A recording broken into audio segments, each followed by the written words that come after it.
எடுத்த உடனே பூர்வ ஜென்மம்னு சொல்லியாச்சு. ம். ஸோ அதுதான் எதார்த்தம். அதுதான் உண்மை.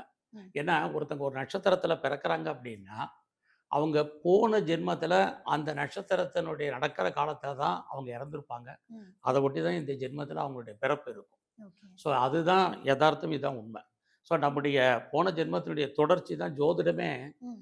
அ பூர்வ கர்மா பலன் அடிப்படையில தான் இந்த ஜென்மம்னு சொல்லியிருக்கு.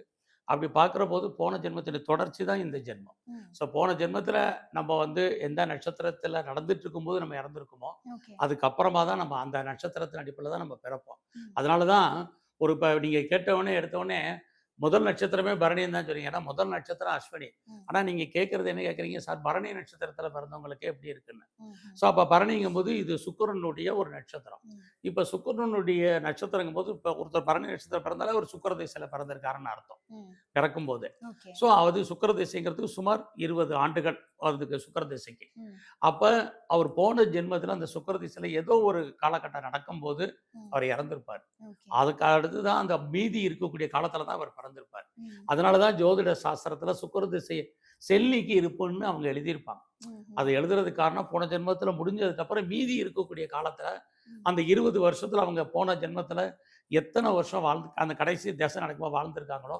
பாக்கி இந்த ஜென்மத்தினுடைய தொடர்ச்சி. ம்.